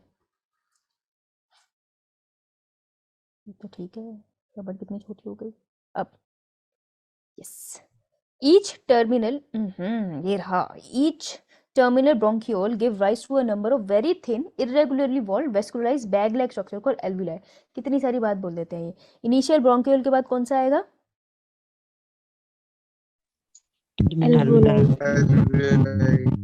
अच्छा एल्वुलाई आएगा, है ना? Terminal bronchi Ma'am, terminal bronchiole. हाँ उधर, Terminal bronchiole. हाँ उधर कान के नीचे थप्पड़ भी आएगा। टर्मिनल ब्रोंकियोल, इनिशियल ब्रोंकियोल तक तो कार्टिलेजिनस रिंग थी, टर्मिनल ब्रोंकियोल पे मत लगा देना, ठीक है, चपेट खाओगे। टर्मिनल ब्रोंकियोल आगे जाके मॉडिफाई करके बनाती है एल्वुलाई, ठीक है, गोलू बना देती है, ये गोले गोले बल्ब बना देती है। समझ रहे हो तुम, लंग्स के अंदर बल्ब है तुम्हारे, किसी दिन जल गए तो निकल लोगे। Oh god I am so funny. Anyways कहाँ थी मैं? हाँ, each terminal bronchi give rise to a number of very thin. अब देखो एल्वुलाई के ऊपर वो तुमसे बहुत इज्जत से पूछेंगे कि एल्वुलाई क्या है, कैसी है ना, तो ऐसे यहाँ साइड में लिख लेते होते हैं ऐसी चीज़ों को, क्योंकि ये बहुत इंपॉर्टेंट है। 4 नंबर, ये 4 नंबर खा जाएगी तुम्हारे बेटा, बहुत ही थिन है, बहुत ही पतली है, हद से ज़्यादा डाइटिंग पे है, ठीक है। इरेगुलरली वॉल्ड है, अरे सबूत मत बना देना, गुचू गुचू बना लो उसको। इरेगुलरली वॉल्ड है, वेस्कुलराइज्ड है, वेस्कुलराइज का क्या मतलब है? Blood supply होती है मैम आप। हर तरफ ब्लड सप्लाई, हाँ जड़ी पड़ी है, चारों तरफ से घेर रखा है ब्लड सप्लाईज ने इसको, ठीक है। बैग लाइक स्ट्रक्चर है, छोले जैसा स्ट्रक्चर, छोले उठा के निकल जाओगे ना, जब पेपर अगर क्रैक नहीं हुआ घर वाले निकाले भाग जाओ यहाँ से, ठीक है, राइट। यस तो बैग लाइक स्ट्रक्चर है alveoli. The branching network of, अब देखो बड़ी बड़ी ही खतरनाक लाइन होगी यहाँ पे, आई एम प्रीटी श्योर। तो ब्रांचिंग, ये ब्रांच जैसा तुमने बना लिया अपने चेस्ट के अंदर, branching network of bronchi bronchioles alveoli comprises the lung, तेरे की बस, लंग्स इन्हीं से बने हैं। We have 2 lungs which are covered by a double layer pleura. वाह वाह, हमारे पास 2 lungs है, पता था तुम्हें? हमारे पास है, तुम्हारे पास नहीं, तुम्हें पता नहीं होगा, तुम्हें पता नहीं होगा, ठीक है। ये 2 लेयर से कवर होते हैं, उनकी दोनों लेयर को प्लूरा कहते हैं। तो बेटा जहाँ पे वर्ड आएगा प्लूरा, अरे अरे अरे क्या है यहाँ पे, मैंने क्यों कष्ट करना है? तो बेटा जहाँ वर्ड आएगा प्लूरा, तो समझ आना लंग की कवरिंग है, क्योंकि जैसे जैसे तुम आगे ह्यूमन फिजियोलॉजी पढ़ोगे ना, ब्रेन की कवरिंग, इसकी कवरिंग, उसकी कवरिंग, तो फिर दिक्कत हो जाएगी। शिवानी के पास 3 लंग है, हाँ बेटा बिल्कुल, सारी ऑक्सीजन तूने ही खाई है। Covered by double layer pleura with pleural fluid between them. बेटा 2 लेयर है प्लूरा की, तो प्लूरा भी अपने पास 2 है, ठीक है, एक बाहर वाली है, एक अंदर वाली लेयर है। और मेरी बात सुनो, कोई भी ऑर्गन होता है ना इंसानों के अंदर, तुम्हें पता नहीं होगा क्योंकि तुमने इंसान सिर्फ देखे ही है, हो तो हो नहीं तुम, तो ये जितने भी ऑर्गन्स होते हैं ना, वो उनके अंदर लेयर्स तो होती है ना सेल्स की। तो देखो जो अंदर की तरफ लेयर होती है ना, उसको हमेशा हम विसरल वर्ड यूज करते हैं। तो विसरल का मतलब होता है जो इंटरनल लेयर होती है ऑफ ऑर्गन्स, ठीक है। इंटरनल वाली लेयर को कहते हैं, जैसे अगर मैं तुम्हारा लीवर निकाल लूँ, ठीक है, उसको से काटूं, अंदर वाली लेयर को छूंगी तो विसरल कहूंगी मैं उसको, एक जर्नल टर्म है बायो में, ठीक है। और पैराइटल हम बाहर वाली लेयर को कहते हैं, पर विसरल याद रखना, पैराइटल ऑब्वियसली हो जाएगा अपना। इतनी बात clear? Yes, ma'am. Yes, ma'am. Yes, ma'am. तो हाँ, प्लूरल फ्लूइड, तो इस दोनों लेयर के बीच में से घर्षण ना पैदा हो जाए, फ्रिक्शन बचाने के लिए बीच में से लिक्विड डालते हैं। वाह, घर्षण क्या वर्ड है, लिख लो यहाँ पे प्लूरल फ्लूइड। बस घूम रहा है ये बीच में, समझ रहे हो तुम? तो तुम्हारी छाती में दो लेयर है, उनके बीच में पानी भी तैर रहा है, मतलब बेरी में, तुम तो छोड़ो अपना। तो the outer pleural membrane is in close contact. अच्छा, अब अगली जो लाइन है ना, उसके ऊपर नीट का क्वेश्चन बनता है, तो ये हो गया तुम्हारा। चलो, Yes, ma'am. Yes, अबे ma'am. जब मैं बोलती हूँ अंडरलाइन करना, अंडरलाइन करते हो ना? Yeah, ma'am. Yeah, ma'am. Pencil से करते हो ना, पेन पेन चलाते हो? No, ma'am. या पेन मत चलाना बुक में, मुझे पर्सनली बुरा लगता है। किसी के काम आ सकती है बुक, पेन मत चलाना। लेबलिंग आ सकती है इसकी, फिर ये मत बोलना बताया नहीं था, और ये क्वेश्चन गलत करके आया, मैं माफ़ नहीं करूँगी। मुझे मत बताना गलत हुआ तो फिर। बेटा ये एपिग्लोटिस है, कुछ वुचू, फिर ये लैरिंग्स है, फिर इस एपिग्लोटिस है, ये लैरिंग्स है, फिर नीचे आ गया हमारा ट्रैकिया। ये पाइप ये दिख रही है ना, कार्टिलेजिनस रिंग है, लिख लो इसको, कार्टिलेजिनस रिंग। लेकिन मैम, ये है कैसे? इनकम्प्लीट। क्या हुआ? मैम फिर ग्लोटिस कहाँ पे है? ये रहा ना, कहाँ लिखा मैंने? एपिग्लोटिस यही होगा ना नीचे बेटा, ग्लोटिस इसके सेंटर में यही तो होता है। Yes, ma'am. कोई बात नहीं, होता है। ये है कार्टिलेजिनस रिंग्स, और ये इनकम्प्लीट है, इसको लिख लेना। देखो यहाँ पे ये ढंग से दिखाते नहीं है, लेकिन अगर तुम इस पिक्चर को थोड़ा सा ध्यान से देखोगे तो अच्छे से नहीं दिखा हुआ, यहाँ पर दिख रहा है, ये रिंग्स जा रहे हैं यहाँ तक। ये वाला लंग तो इन्होंने कवर है, इसको इन्होंने काट दिया आधा, अंदर का दिखा रहे हैं, तो यहाँ तक रिंग्स जा रहे हैं। तो रिंग्स कौन से स्ट्रक्चर तक जाते हैं, ये बहुत इंपॉर्टेंट क्वेश्चन है। तो पीछे लिखवाया ना, इनिशियल ब्रोंक्यूल तक ले जाना। और अगर इनिशियल ब्रोंक्यूल नहीं लिखा है तो इमोशनल होके टर्मिनल ब्रोंक्यूल के ऊपर रिंग मत चढ़ा देना। इनिशियल ब्रोंक्यूल तक ही रखना, टर्मिनल पे मत चढ़ा देना, ठीक है? पाप लगेगा, पाप। तो ये वाले जो है यहाँ से टर्मिनल ब्रोंक्यूल होंगे ये। यार मैं लेबलिंग नहीं कर रही, चल तो जाएगा और फाइन हो जाएगा। ये देखो प्लूरल मेम्ब्रेन है, दो है ना, और इनके बीच में प्लूरल फ्लूइड है। ये बिल्कुल एंड में ब्रोंक्यूल लिखा है इन्होंने बहुत आराम से। ये इसको यहाँ पर इन्होंने वो नहीं करा हुआ, लिखा नहीं हुआ ना कौन से वाले ब्रोंक्यूल है, तो इसके ऊपर कोई रिंग नहीं दिख रहे ना तुम्हें, तो ये कौन से ब्रोंक्यूल होंगे? Terminal. टर्मिनल ब्रोंक्यूल, ठीक है। और ये बल्ब है जो फ्यूज हो सकते हैं, एल्विलाई। जब फ्यूज हो जाते हैं, Alveoli. अगर सिगरेट पीते हैं तो सिगरेट पीने से सच में फ्यूज हो जाते हैं, तो सिगरेट नहीं पीनी चाहिए, समझ रहे हो? ओके, ठीक है। Yeah, तो आकांक्षा, ओशियन, दिवेश, तन्वी, बीड़ी पीना छोड़ दो। ये देखो ब्रोंकस है, ब्रोंकस को फिर हम ब्रोंकी भी कह मैम सकते हैं। शुक्र है आपने मेरा नाम ले लिया, मैं तो वैसे ही डर गई थी कि मेरा नाम ना ले दो। बेटा तू तंबाकू खाती है, तंबाकू थोड़ी पढ़ा रही हूँ मैं। ये रिब्स दिखा रहे हैं ऐसे चल रही है, मैं सोचना कि लंग्स के पास वो ऐसे धीरे जवाहरात लगे, लिप्स आई। और ये लंग्स है, ठीक है, डन। और ये डायफ्राम है, और बीच में हार्ट है, इसलिए लेफ्ट वाला थोड़ा छूटू हुआ होता है, स्पेस देता है वो हार्ट को रखने की। चलूँ आगे? Yes ma'am. क्या क्या पढ़ाना पड़ता है बताओ? The outer pleural membrane is in close contact with, बेटा ये तो कॉमन सेंस है यार, ये लंग है ये इसकी आउटर वाली प्लूरल मेम्ब्रेन है यार। ये किसके क्लोज कॉन्टैक्ट में होगी? हड्डियों का ढांचा लगा है ऊपर, रिब्स, तो इतना तो हमें पता है कि हमारे लंग्स जो है बहुत ही डेलिकेट है भैया। अगर लंग्स पंचर हो गए तो मृत्यु तो निश्चित है, कोई ना बचा पाएगा, है ना? तो इसको भगवान ने पहले ही बचा रखा है, कह रहे तुम तो पागल हो, तुम बास्केटबॉल खेलते खेलते पंचर कर लोगे। फिर लो मैं रिब्स लगा देता हूँ, तो रिब्स लगा दी उन्होंने। तो जो आउटर मेम्ब्रेन है प्लूरा की, वो तो रिब्स के साथ कॉन्टैक्ट में, लाइक इनर प्लूरल मेम्ब्रेन जो है, अरे अरे अरे लाइन वाला दे दो। इनर प्लूरल मेम्ब्रेन है वो किसके कांटेक्ट में होती है? लंग्स के सरफेस के कांटेक्ट में होती है, इनर वाली membrane, right. The part starting with the external, अरे समझ में आ रहा है? Yes, ma'am. ठीक है, तो मैम के आगे बोल ले। मैम अगर रिब्स टूट गई फिर क्या होगा? अगर रिब्स टूट गए, पहले तो रिब्स रिपेयर नहीं होते, टूटने नहीं चाहिए। अगर रिब्स टूटते हैं तो वो बंदा बहुत डेलिकेट हो जाता है, उसके लंग्स को बहुत ध्यान से रखना पड़ता है, फिर उसको बहुत ध्यान रखना पड़ता है अपना, बहुत रिस्की काम है ये। लंग्स टूट के, सॉरी, लिप्स टूट के लंग्स में भी घुस जाते हैं तो पंचर हो सकते हैं लंग्स। तो बहुत मुश्किल है उस इंसान का बचना, पर एक्सीडेंट में लोगों के साथ ही होता है, तो आप बहुत ध्यान रखना पड़ता है उन लोगों को, it's a very serious case. Okay, okay ma'am. The part starting with the external nostril, यहाँ से up to the terminal bronchiole तक कॉन्स्टिट्यूट द कंडक्टिंग पार्ट। समझ रहे हो तुम? टर्मिनल ब्रोंक्यूल से लेकर, एक्सटर्नल नोस्ट्रिल से लेकर टर्मिनल ब्रोंक्यूल तक, ये सारे पार्ट को हम बोलते हैं कंडक्टिंग पार्ट। एक क्वेश्चन ये बनता है नीट का, कंडक्टिंग पार्ट किसको बोलते हैं? ठीक है, तो दो पार्ट होते हैं, एक होता है कहा गया, यहीं से बताऊंगी तुमको, कंडक्टिंग पार्ट। तो कंडक्टिंग पार्ट लिख लो, सच में साइड में लिख लो, ये क्वेश्चन बनता है कि एक्सटर्नल नोस्ट्रिल कहाँ तक? टर्मिनल ब्रोंक्यूल तक। याद रखना, इनिशियल नहीं है, टर्मिनल है। इस पूरे को हम बोलते हैं कंडक्टिंग पार्ट। यहाँ पे एयर का आना जाना लगा रहता है, ठीक है, परमानेंट मार्कर से मत किया कर, पेंसिल से किया कर। यहाँ पे एयर का आना जाना लगता है, while alveoli and their ducts, alveoli और उसकी duct is the respiratory or exchange part of the respiratory system. तो रेस्पिरेटरी सिस्टम का कंडक्टिंग पार्ट है, और एक है एक्सचेंज पार्ट है, जहाँ पे एक्चुअल में एक्सचेंज ऑफ गैसेज होता है।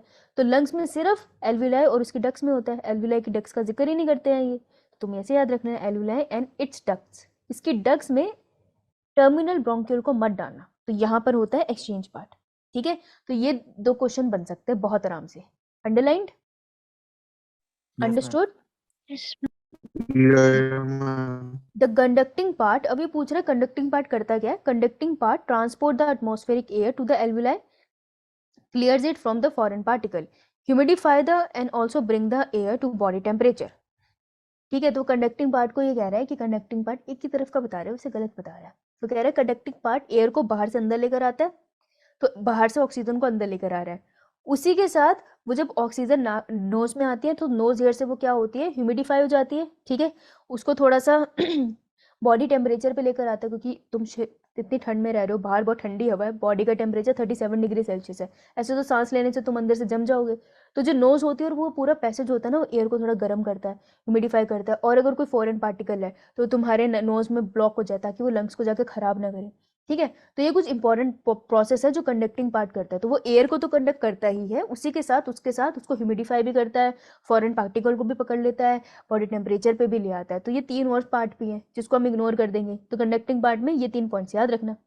ठीक है, तो बहुत ही स्मार्ट है, बढ़िया से यहाँ लिख सकते हैं, ह्यूमिडिफिकेशन ऑफ गैस, टेम्परेचर पे लेके आना एंड ऑल, यहाँ पे 3 पॉइंट्स बना सकते हैं। एक्सचेंज पार्ट क्या करता है? ये बहुत इंटरेस्टिंग पार्ट है, क्योंकि इसी की वजह से सब हो रहा है। Exchange part is the site of actual diffusion of O2 and CO2। ये एग्जैक्टली ऐसी लाइन उठ कर आ जाएगी, the actual site of exchange of O2 and CO2 is exchange part between the blood and the atmospheric layer. अब line पूरी पढ़ना, अगर वो पूछ रहा है ब्लड, ह्यूमन बॉडी का ब्लड और एटमॉस्फेयर का जो एक्सचेंज पार्ट है ना, गैस का एक्सचेंज होता है, वो एल्विलाई से हो रहा है। लेकिन अगर मैं यही पूछूं मेरे हार्ट के टिश्यू का एक्सचेंज मटेरियल कैसे हो रहा है, तो हार्ट के टिश्यू को ऑक्सीजन मिल रहा है हमारे ब्लड से, और वो कार्बन डाइऑक्साइड हमारे ब्लड में डाला, so that is a different thing, वो टिश्यू वाला पार्ट है। एटमॉस्फेयर के रिस्पेक्ट में एल्विलाई है जो एयर का कंडक्शन करते हैं। ये बात समझ आई? ठीक है, बहुत बढ़िया, बड़े इंटेलिजेंट हो तुम, सब समझ गए।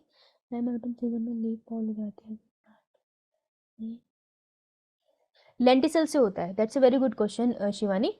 जो प्लांट होते हैं ना, जब उसमें लीव्स नहीं रहते, तो एक्सचेंज ऑफ गैसेस का एक बहुत अच्छा लॉजिक है कि एक्सचेंज ऑफ गैसेस कैसे होता है।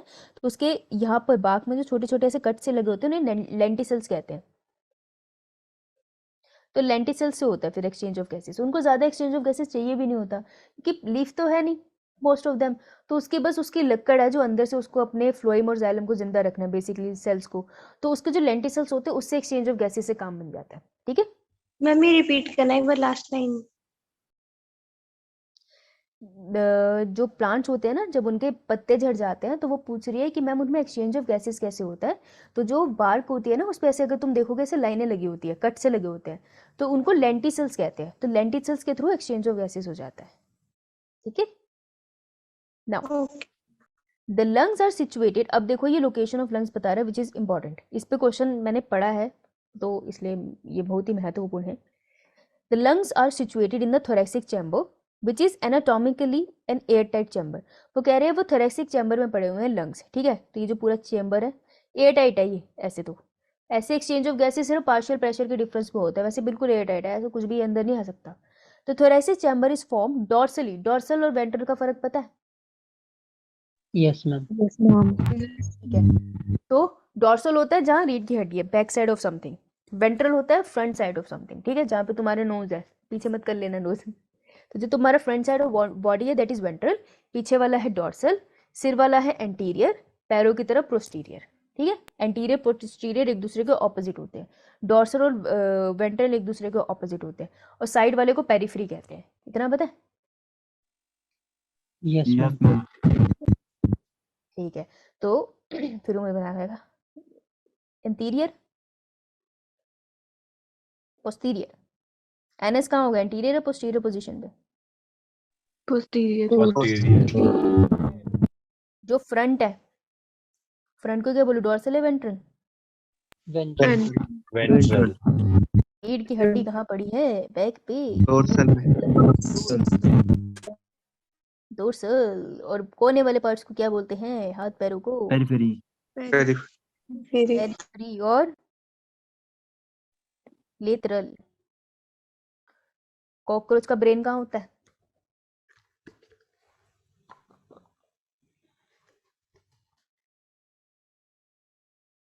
रास्ते लगेंगे तुम्हारे भैया, रास्ते लगेंगे तुम्हारे। कॉकरोच को मारना हो ना, उसको उल्टा मत मारा करो, उसको ना उल्टा करा करके फिर मारा करो। नीचे होता है उसका सारा ब्रेन, ठीक है, इसलिए वो जिंदा रह जाता है। सिर विर काट दो उसका, यहाँ थोड़ी होता है ब्रेन उसका। उसको उल्टा करके टेक्निकली मारा करो, मर जाएगा। Okay ma'am. लेकिन उसको अगर उल्टा करते वो तुम पे कूद गया तो मेरी गारंटी नहीं। कौन है ये मैम? अरे यार, ये जब मैं कटिंग करूंगी ना ऑर्गन के तब करवाऊंगी, अभी मत कटवा, आधे बच्चे कट जाएंगे यहाँ पर अनीश। Okay, ma'am. हाँ, ब्राउनी येलो से कलर का फ्लूइड निकलता है, वो उसका ब्लड होता है बेटा। उसमें हीमोग्लोबिन नहीं होता ना, तो रेड कलर का ब्लड नहीं निकलेगा ना, ज्यादा गंदा सा ब्लड निकलता है, उसका ब्लड होता है वो उसका। Now thoracic chamber is form dorsally. अब तुम रिलेट करना, अब इमेजिन करो आंखों में कि थोरेसिक चैम्बर पीछे से किससे कवर होगा? Vertebral column. वेंट्रली आगे से किससे कवर होगा? ये जो हड्डी होती है बीच में, स्टर्नम, टच करके पता कर सकते हो स्टर्नम होती है। लेटरली किससे कवर है? चारों तरफ से Rib cage. रिब से। And on the lower side नीचे की तरफ किसके ऊपर मस्त बैठा हुआ है ये? Diaphragm. डायफ्राम क्या होता है? डूम शेप। डूम का मतलब डूम, मैम ऊपर की तरफ उठा हुआ. हाँ डूम। डूम शेप। डूम शेप को कैसे भी याद कर सकते? पैराबोला की तरह होता है ना, ऐसे होता है ना parabola, if I am not wrong, ऐसे होता है ना पैराबोला बनते हैं फिजिक्स में। Yes, ma'am. ऐसे गोल yes, पहनते हैं, ma'am. वो बड़ा मस्त लगता था पैराबोला, समझ नहीं आता था लेकिन मजा बड़ा आता था। The anatomical setup of lung in thoracic is such that any change in the volume of the thoracic cavity will be reflected on the lung. Lung cavity, देखो लंग कैविटी को ही पल्मोनरी कैविटी कहते हैं, ठीक है। Thoracic cavity और pulmonary cavity का फर्क कोई पूछ सकता है, मतलब तुम्हारा दिमाग तुमसे पूछ सकता है फर्क बताओ, तुझे पता नहीं होगा। तो थोरेसिक कैविटी मतलब वो डब्बा है पूरा का पूरा, जो पीछे से वो उस डब्बे में पीछे से रिब्स भी पीछे से वर्टिबल कॉलम है, चारों तरफ रिब्स है, नीचे डायफ्राम है, सेंटर में स्टर्नम है, तो ये पूरी थोरेसिक कैविटी है। उसके बीच में जो लंग्स है, जितने पार्ट्स में लंग्स है, ये बटरफ्लाई लाइक स्ट्रक्चर अपना मस्त, इसको हम कहते हैं पल्मोनरी कैविटी। अब लंग्स के अंदर की स्पेस को पल्मोनरी कैविटी कहते हैं, ठीक है। और दूसरा नाम क्या है इसका? lung cavity, Lung cavity. तो लिखा है यार, हद हो गई। लंग कैविटी, एनसीईआरटी खुली है तब भी नहीं बता रही, बताओ। तो बेटा lung cavity, pulmonary cavity, lungs के अंदर वाली स्पेस, और लंग्स जहाँ पड़े हैं उसके आसपास के सारी चीज़ों को मिला लूँ तो वो थोरेसिक कैविटी। मतलब मेरे अंदर वाली स्पेस पूरी की पूरी पल्मोनरी कैविटी, मेरे रूम की सारी स्पेस में लगा लूँ चारों दरवाजों के अंदर तो वो थोरेसिक कैविटी। समझ आ गई ये बात? Yes ma'am. yes, Such an arrangement is essential for breathing as we cannot directly alter the pulmonary way. इस पे आएगा क्वेश्चन, ठीक है। लाइन मैं तो वो बताती हूँ, ये नीट वाले सारे डिफिकल्ट क्वेश्चन ना हर पैराग्राफ की लास्ट लाइन से डालते हैं, क्योंकि लास्ट लाइन तक पढ़ते पढ़ते हमारा सैचुरेशन आ जाता है, तो इस लाइन को इग्नोर नहीं करना। देखो पहले ये कह रहे हैं कि लंग इस तरीके से एनाटॉमिकली इस तरीके से ऐसे सेटअप है कि जैसे थोड़ा सा भी मैं थोरेसिक कैविटी में चेंज करूंगी ना तो लंग के ऊपर भी चेंज आएगा, और लंग्स की कैविटी को हमें चेंज करते रहना है। अब बार बार लंग्स को पकड़ के चेंज करने से अच्छा था उसको इस तरीके से डब्बे में डाल दिया कि जैसे डब्बे की वॉल्यूम बढ़ाओगे या घटाओगे तो लंग की वॉल्यूम भी बढ़ेगी घटेगी, इसकी वजह से ब्रीदिंग होती है। लास्ट लाइन में वो क्या कह रहा है, सच एन अरेंजमेंट, ये जो अरेंजमेंट है डब्बे के अंदर लंग्स पड़े हैं, is essential for breathing, breathing के लिए बहुत इजेंशियल है। क्यों? Because we cannot directly alter the pulmonary volume, हम खुद अपनी मर्जी से डायरेक्टली मैं अपनी लंग्स की वॉल्यूम को अल्टर नहीं कर सकती। मैं थोड़ी देर सांस ज़्यादा खींच लूँ या कम खींच लो, लेकिन मैं उसको डायरेक्टली कंट्रोल नहीं कर पाती सिर्फ मेरे इतने करने से। ये बहुत कॉम्प्लेक्स मैकेनिज्म है, तो इस चीज़ को याद रखना दैट वी मतलब human can not directly alter the pulmonary volume, directly alter नहीं कर पाते, क्योंकि इस बुक के स्कोप के बाहर है इसकी आंसर, लेकिन ये लाइन बहुत ज़्यादा हाई लेवल की है, तो इसको अंडरलाइन कर लो। ये कॉन्सेप्चुअल क्वेश्चन में आ सकता है, we can directly alter pulmonary volume, फिर पता चला वहाँ पे ओशन बैठ के सांसें ले रही है, हाँ मैं कर सकती हूँ। ऐसे नहीं करना है, ठीक है कांक्षा, सुनिधि, नहीं समझ आया? समझ आ गया तन्वी? Yes ma'am. हाँ ठीक है, इसको अंडरलाइन कर लो भाई, 4 नंबर मैम खा जाएगा तुम्हारे। हाँ क्या है? मैम सेकंड लास्ट लाइन बता दो एक बार। बहुत पिटेगी। सेकंड लास्ट लाइन कौन सी? ये पल्मोनरी कैविटी? Yes ma'am. अरे यार कमाल होगी तेरी। थोरैसिक कैविटी क्या है? ये बड़ा वाला चेंबर जिसमें पीछे से वर्टिबल कॉलम भी कंसीडर करेगी, रिब्स भी कंसीडर करेगी, स्टर्नम भी कंसीडर करेगी, इस सबको टुगेदर मैं बोलती हूँ थोरैसिक कैविटी। उसके अंदर जो हाँ the anatomical setup in lungs हाँ is anatomical setup in love, अच्छा anatomical setup of lungs in thorax is such a way, वो कह रहा है कि थोरैसिक कैविटी में लंग्स को ऐसे बिठाया है कि अगर कोई भी चेंज हो जाता है थोरैसिक कैविटी की वॉल्यूम में तो लंग्स की वॉल्यूम में भी चेंज होगा। वो कह रहे हैं उस डब्बे में लंग्स को ऐसा रखा है कि अगर उस डब्बे को थोड़ा सा भी चेंज करेगी ना, वॉल्यूम इंक्रीज करेगी या डिक्रीज करेगी, लंग्स भी अपने आप उसके साथ इंक्रीज और डिक्रीज हो गए। ये सेटअप कुछ इस तरीके का है, ठीक है? Yes ma'am. चलो नेक्स्ट। ओ पॉइंट्स में आ गया, मस्त लगते हैं पॉइंट्स वाले, मुझे इजी लगते हैं। Respiration involve the following step, कदम कदम बढ़ाया जा, ठीक है? तो सबसे पहले क्या होगा रेस्पिरेशन में? Breathing. देखो कितने कितने हिपोक्रेट है ये लोग। पीछे इन्होंने बोला था गैसियस के एक्सचेंज को ब्रीदिंग कहते हैं, ऑल्सो नोन एज रेस्पिरेशन, अब बोल रहे रेस्पिरेशन में एक स्टेप है ब्रीदिंग। हिपोक्रेट्स। तो respiration involves the following step, पहला है ब्रीदिंग और पल्मोनरी वेंटिलेशन। वेंटिलेशन वो नहीं है जो तुम घर के दरवाजे खोल देते हो हवा पास होने के लिए, पल्मोनरी वेंटिलेशन हाँ वैसे ही है, वैसे लंग्स के दरवाजे खोल दो हवा पास होने के लिए। So breathing by which atmospheric air is drawn in, अंदर एटमॉस्फेरिक एयर को ले आओ और carbon dioxide rich alveolar air is released out. Alveolar air इसलिए कहते हैं क्योंकि एल्वियोलाई में एयर भरी हुई है कार्बन डाइऑक्साइड से, वो बाहर जाती है, ठीक है? तो ये लंग्स है। तो पहले स्टेप में क्या किया, अंदर ले आए तुम किसको? ऑक्सीजन रिच एयर को। तो मुझे सबसे इजी लगता है मैं छोटा सा डायग्राम बना लूँ, ऑक्सीजन रिच लेयर को ले आओ और एल्वियोलाई के अंदर भरी पड़ी है CO2 रिच लेयर, उसको यहाँ से बाहर ले जाओ। ये पहला स्टेप है, डायग्राम तो नहीं भूलूंगी मैं, है ना?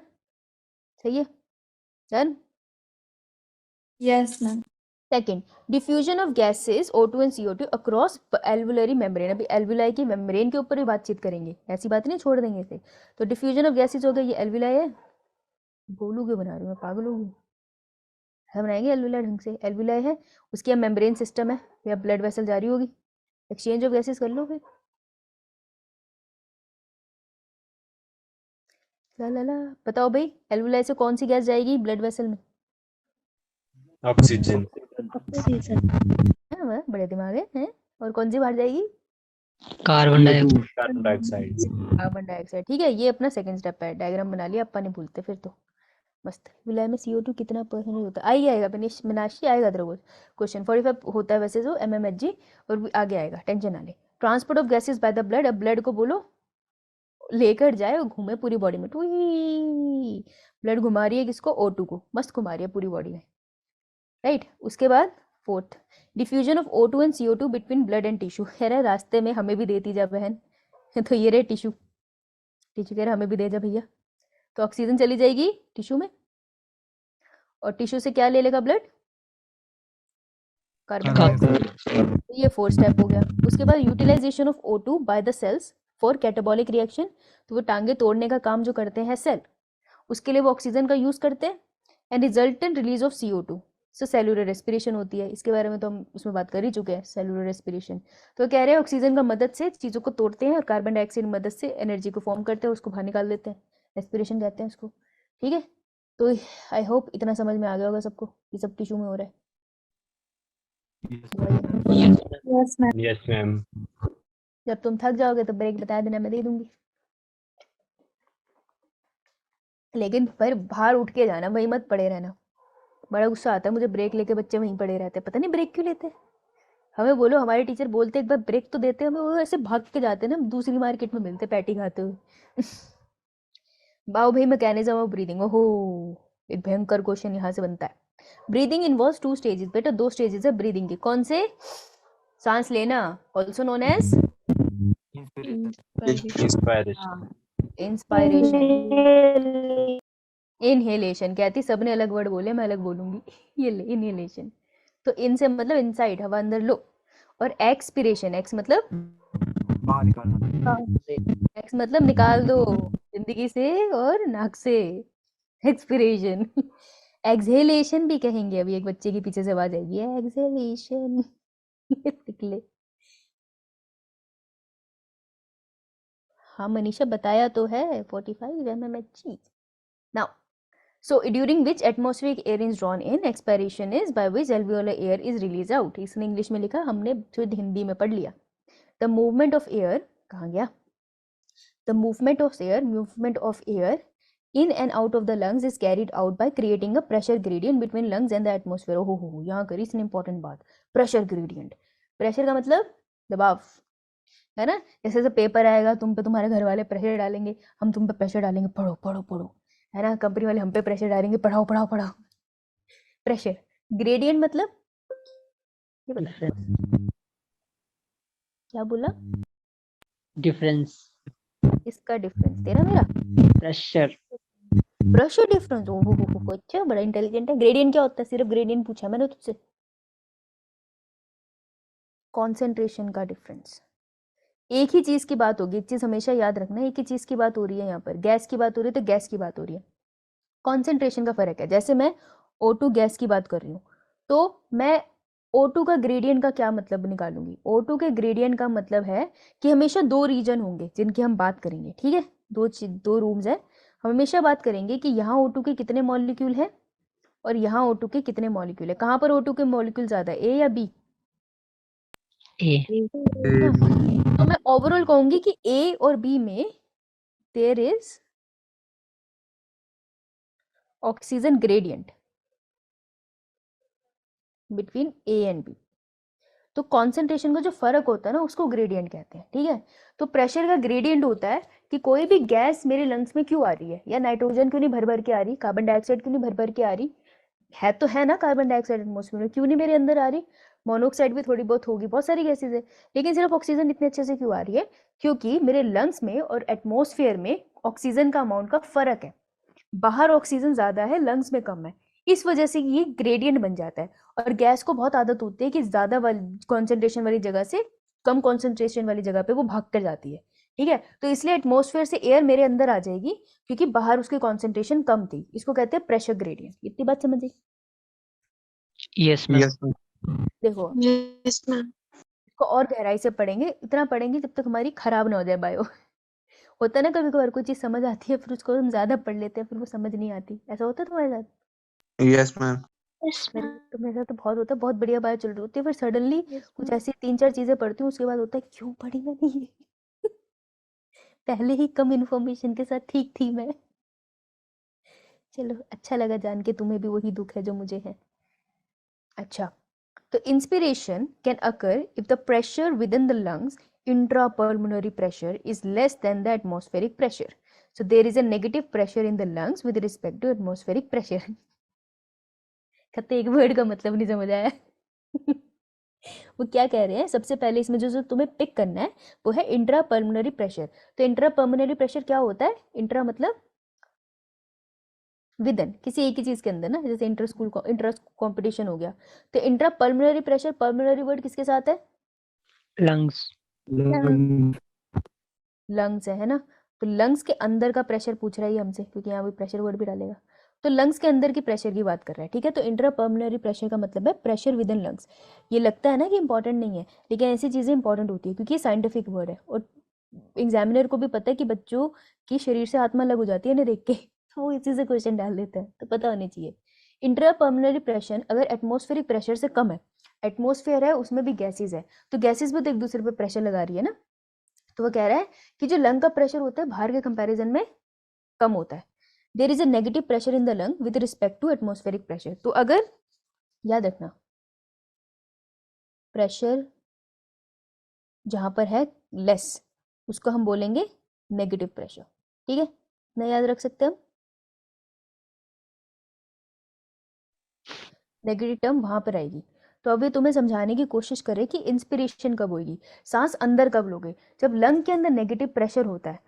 तो जब लंग के अंदर नेगेटिव प्रेशर होता है उस टाइम पे एटमॉस्फेयर में पॉजिटिव प्रेशर होता है गैसेस का, तो गैसेस जो होती है हमारे लंग्स की तरफ मूव करती है और हम सांस अंदर भरते हैं। तो इंस्पिरेशन तब होती है जब लंग के अंदर एटमॉस्फेयर के कंपैरिजन में प्रेशर कम होता है। ये बात समझ आई? Yes ma'am. Yes, ma'am. Yes, ma'am. अब इसको उल्टा कर दे, अब एटमॉस्फेयर में प्रेशर कम कर दे, लंग्स में ज्यादा प्रेशर कर दे। तो अगर लंग्स में ज्यादा प्रेशर है तो कहाँ पे भागेगी गैस, ज्यादा प्रेशर वाली जगह से कम प्रेशर वाली जगह पे Yes, ma'am. Yes ma'am. अंदर चली जाएगी सारी हवा, तो इसको हम कहेंगे एक्सपिरेशन। तो ऐसे याद रख लेना, अगर तुम दो लोगों से पढ़ रहे हो फॉर एग्जांपल है ना, एक जगह तुम पढ़ रहे हो वहाँ बहुत प्रेशर है, दूसरी लाइब्रेरी तुम गए वहाँ पे कम प्रेशर है, तो तुम भी कम प्रेशर वाली जगह पे जाना पसंद करोगे ना। इतना प्रेशर होकर फट जाओगे यार, तुम्हारे पास तो विसल बचने की भी जगह नहीं है ना, कुकर में तो बच जाती है, तुम्हारी विसल कैसे बचेगी। तो बस ऐसे ही याद रखना कि जहाँ पे प्रेशर ज़्यादा है जहाँ पे प्रेशर कम है गैसेस मूव करेगी higher pressure to lower pressure की तरफ, ठीक है। इतना कॉन्सेप्ट अगर समझ लोगे ना तो वो तुम्हें कोई भी सिचुएशन बेस्ड क्वेश्चन देंगे ना तुमसे हो जाएगा। तुम कॉन्सेप्ट याद रखना, हायर कॉन्सेंट्रेशन से लोअर कॉन्सेंट्रेशन की तरफ गैसेस मूव करेगी, हायर प्रेशर से लोअर प्रेशर की तरफ गैसेस मूव करेगी। क्लियर? Yes, ma'am. Yes, देखो, ma'am. Expiration take place when the intrapulmonary pressure is higher than the atmospheric pressure, ठीक है। तो वही बात वो अपने रेस्पिरेशन की भी बता दिया। आई होप ये दो लाइनें क्लियर है। आगे बताओ। Yes, ma'am. अभी देगा तुम्हें वो क्वेश्चन जो तुमसे आएगा, डायफ्राम डायफ्राम डायफ्राम। मैं पहले डायफ्राम को डायफ्राग्राम बोलती थी, काफी बेइज्जती के बाद मुझे पता चला है कि प्रोनाउंसिएशन गलत थी। Diaphragm is a specialised set of muscle. सबसे एक क्वेश्चन आता है कि क्या ये मसल है कि क्या है, तो ये मसल है पहली चीज तो, ठीक है, हड्डी मत बनाया ना बड़ा घर को, मसल चाहिए। तो diaphragm is a muscle, underline करो उसको, बहुत जरूरी क्वेश्चन पूछते हैं। External and internal intercostal muscle between the ribs. अब रिब्स के बीच में हड्डियां भी होती है, एक्सटर्नल और इंटरनल। ओहो, ये आधी जनता को पता नहीं होगा कौन सी होती है एक्सटर्नल इंटरनल इंटरकॉस्टल मसल, बता सकता है कोई भला मानस?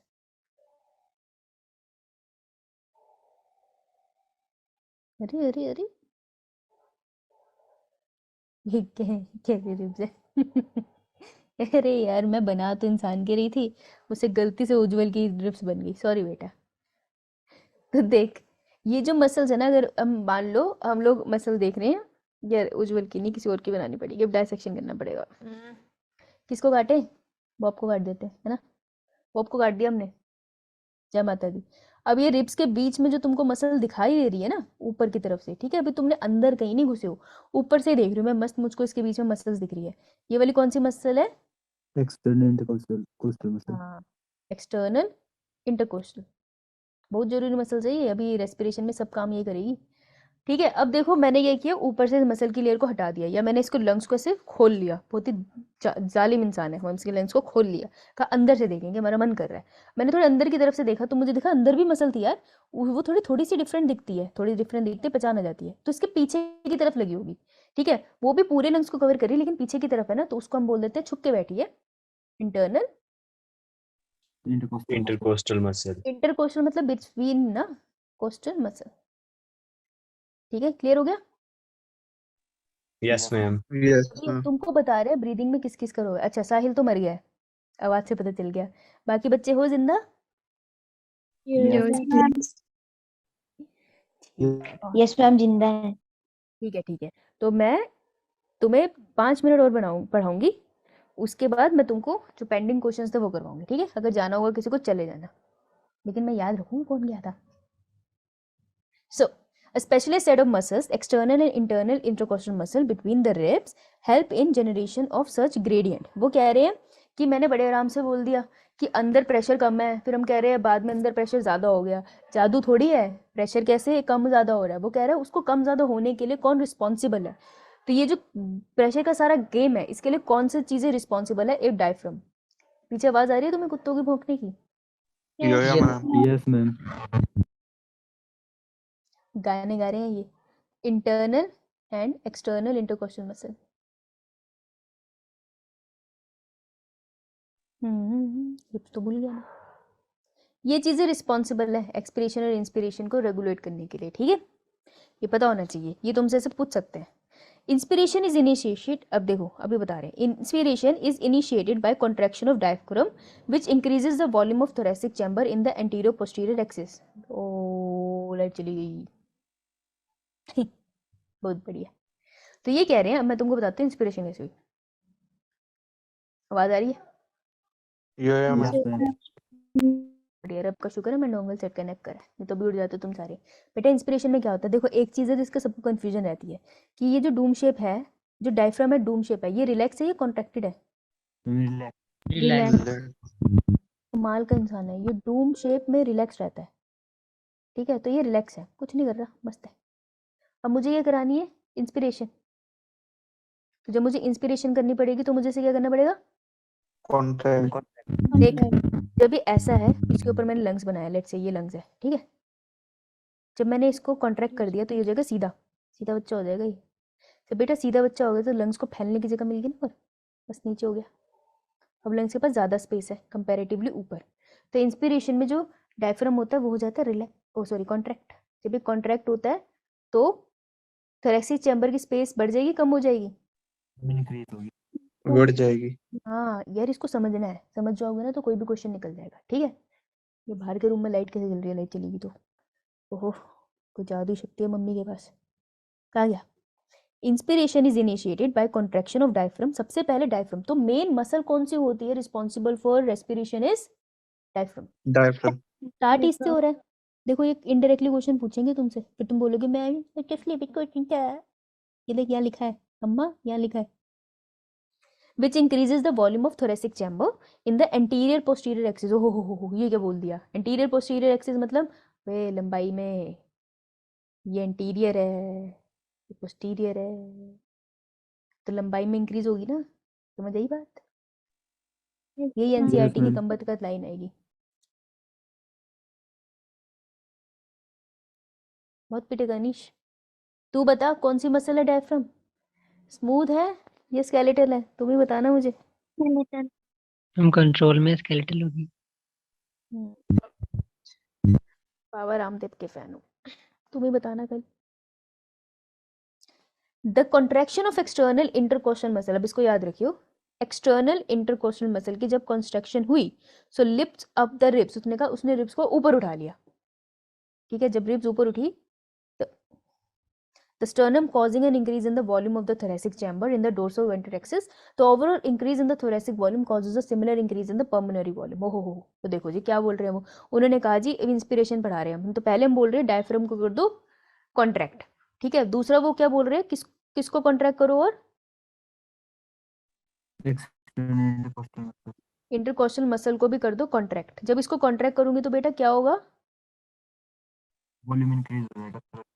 रिब्स ऊपर हो जाएगा, रिब ऊपर की तरफ मूव करेगा, ठीक है? उसके साथ ये कह रहा है एक और चीज करो, स्टर्नम के साथ क्या करो? एक्चुअली जब ये रिब्स ऊपर की तरफ जाता है ना तो स्टर्नम ऑल्सो राइजेस, ऊपर की तरफ जाएगा। तो जब इस तरीके से ये सब देखो, रिब्स ऊपर की तरफ जाना, अरे यार मैं हाथों से करा रही हूँ, लाइट जा गई हुई है, हे रब्बा कोई इलाज कराओ मेरा। स्टर्नम ऊपर की तरफ जाएगा, कभी तुमने पिक्चरों में देखा वो सीपीआर देते हैं तो ऐसे यू नो उसको पंप करते हैं छाती को, फिर वो बंदा ऐसे खांसने लग जाता है तो स्टर्नम ऊपर की तरफ आता है, तो वो कैसे स्टर्नम ऊपर की तरफ आएगा, मतलब बस ऊपर की तरफ आएगा, लाइट आएगी तो बता दूंगी। स्टर्नम ऊपर की तरफ आ गया, एक्सटर्नल इंटरकोस्टल मसल जब कॉन्ट्रैक्ट हुई, डायफ्राम कॉन्ट्रैक्ट हुआ, तो इन तीनों की वजह से 1, 2 and 3 तीनों की वजह से कौन इंक्रीज हुआ? थोरैसिक कैविटी इंक्रीज हुई। पर हमको पता है कि जब थोरेसिक कैविटी इंक्रीज होती है, तो हमने पीछे एक खतरनाक लाइन पढ़ी थी, तो थोरेसिक कैविटी के साथ जो होगा वही हमारी पल्मोनरी कैविटी के साथ होगा। तो इसी के साथ क्या हुआ, पल्मोनरी कैविटी भी इंक्रीज हो गई, यानी एक्सपेंड हो गई, बहुत ज्यादा एक्सपेंड हो गई, खुली खुली हो गई। अब N increase in the pulmonary volume. अब यहाँ पर आ गया प्रेशर और वॉल्यूम का रिलेशनशिप। तो मुझे ये बताओ बॉयल्स लॉ क्या कहता है? Pressure inversely proportional to volume. ये तो बेटा अगर पल्मोनरी वॉल्यूम इंक्रीज हुई, तुमने छाती का साइज इंक्रीज किया है, पल्मोनरी वॉल्यूम अगर इंक्रीज हुई तो उसका प्रेशर कैसा होगा? डिक्रीज। है ना? तो as a result pressure decrease. Pressure decrease हुआ, जब भी डिक्रीज बोलूंगी तो मैं क्या बोलूंगी उसको, नेगेटिव पॉजिटिव? नेगेटिव। नेगेटिव। तो जब भी नेगेटिव प्रेशर होगा तो एयर कहाँ मूव करेगी? Inside the lung. From positive to negative pressure. तो ऐसा नहीं है एटमॉस्फेयर के साथ थोड़ी अपन कुछ कर सकते थे, अपन लंग्स के साथ खेल सकते थे, हम लंग्स को नेगेटिव कर देते हैं, ठीक है? तो उसके कंपैरिजन में एटमॉस्फेयर का प्रेशर पॉजिटिव होने लग जाता है। सो एयर मूव इन, और इस प्रोसेस को हम क्या बोलते हैं? इंस्पिरेशन, ठीक है? इन सबको उल्टा कर दो, एक्सपिरेशन हो जाएगी। बॉयल्स लॉ क्लियर है सबको? मैम। बहुत बढ़िया, बहुत इंटेलिजेंट बच्चे हो तुम। देखो अब यही बात यहाँ पढ़ा देती हूँ, उसके बाद ये वाला पार्ट खत्म। An increase in the pulmonary volume decreases the intrapulmonary pressure to less than the atmospheric pressure, which forces, ये फोर्स कर देता है एयर को आउटसाइड से इनसाइड आने के लिए। इसको कहेंगे हम inspiration. Relaxation of the diaphragm and the intercostal muscles return the diaphragm and sternum to their normal position and reduces the thoracic volume। इसी प्रोसेस को उल्टा कर दोगे तो तुम्हारे साथ क्या हो जाएगी? Expiration, right? सारी वॉल्यूम बाहर चली जाएगी। We have the ability to increase the strength of inspiration and expiration with the help of additional muscle in the abdomen। अगर मुझे इसकी कैपेसिटी बढ़ानी है, ठीक है, मैं एथलीट बन गई, मेरा टीचिंग से उठ गया विश्वास, मैं बहुत तंग करते बच्चे, मैं बन गई एथलीट। तो अगर मुझे अपनी इंस्पिरेशन और एक्सपिरेशन की वॉल्यूम बढ़ानी पड़ेगी, भैया मुझे तो बहुत सारा भागना है, तो उसके लिए मेरी बॉडी ये कहती है मैं अलग से और मसल्स तो ला नहीं सकती। सुन, जो तेरी एब्डोमेन की मसल है ना, ये पेट वाली मसल जिसको तुम देसी भाषा में कहते हो, तो जो एब्डोमिनल की मसल है इसको भी यूज कर लेते हैं। तो कहते हैं अगर तुमको स्ट्रेंथ बढ़ानी है ना इंस्पिरेशन एक्सपिरेशन की, तो एब्डोमिनल मसल भी यूज हो जाती है बॉडी में, वो भी हो जाती है। जनरली ऐसे नहीं होती इतनी ज्यादा, देखो थोड़ा बहुत होता है, कोई प्रोसेस परफेक्ट नहीं है, लेकिन अगर तुम बहुत एक्सरसाइज वगैरह में चले जाओगे तो एब्डोमिनल मसल ज्यादा यूज होगी। On an average a healthy, यार ये लाइन आती है कॉन्सेप्शन में, A healthy human breathe 12 to 16 time पर मिनट। नॉर्मल कंडीशन में 12 से 16 बार तुम ब्रीथ करते हो, ठीक है, सांस अंदर बार छोड़ते हो। बाकी जब तुम्हारा पेपर पास आता है तो तुम 6000 बार भी करते हो ये काम। The volume of air involve in breathing movement can be estimated by using a spirometer. ये देख रहे हो, ये उसने छुपा के लाइन लिखी है ना, पेपर इसी से डालेगा ये, या इस स्पायरोमीटर को ये छुपा के लिखा है, इसको अंडरलाइन कर लेना। ये यूज होता है कि कितनी हवा तुमने भरी, ठीक है, क्लिनिकल असेसमेंट के लिए। तो क्लिनिक्स में स्पायरोमीटर से पता चलता है रेस्पिरेशन, ठीक है। छुपा के 4 नंबर रखे, जाने मत देना, पकड़ लेना। डन? ये डायग्राम देख ले, फिर चलते हैं आगे बढ़ते हैं हम लोग क्वेश्चन प्रैक्टिस पे। तो देखो, A for apple, B for boy. हाँ क्या? मैम जब बेटा तेरी आवाज नहीं आ रही। आप ऐसे सुना मुझे, ये तो नहीं मैं बता पाऊंगी, चाइनीज नहीं आती मुझे। टाइप कर दे, टाइप कर दे, बता देती हूँ। आवाज नहीं आई, सॉरी। एनीवेज देखो कहाँ गया ये, डायफ्राम कॉन्ट्रैक्टेड, ठीक है। जो डायफ्राम जब रिलैक्स है तो ज़्यादा यू शेप का है, कॉन्ट्रैक्ट है तो थोड़ा सीधा है, ठीक है। बिल्कुल सीधा नहीं हुआ ये तो, कहीं तुम में से लड़ने मत लग जाना, ध्यान से देख लेना। और ये देख के ही पता चल रहा है इसमें चेस्ट की कैविटी का है। तो डायफ्राम कॉन्ट्रैक्ट हुआ, रिब केज ऊपर की तरफ जा रहा है, रिब्स एंड स्टर्नम रेज्ड, ये देखो रिब्स एंड स्टर्नम रेज्ड लिखा है उसने। तो volume of thoracic cavity increase हो गई, तो इंक्रीज होगी तो प्रेशर अंदर होगा नेगेटिव, से लिखते हैं नेगेटिव। तो एयर अंदर की तरफ मूव हो गई, इसे कहते हैं इंस्पिरेशन। बेटा क्वेश्चन लिख दे, वेट कर रही हूँ। ये हो गया हमारा इंस्पिरेशन, तो ये इंस्पिरेशन दिखा रहा है। लेबलिंग के लिए ये डायग्राम आता है, करके जाना।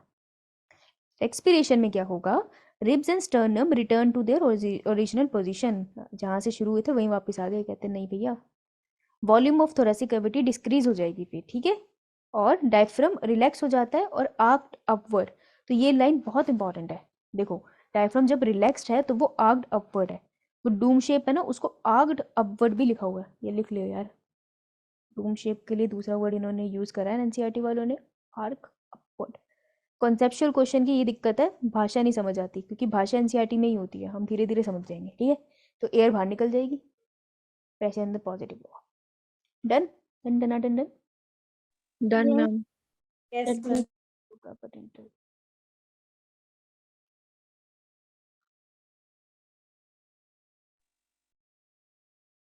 रिलैक्स होगी वो भी। Done, ma'am. Okay, all right.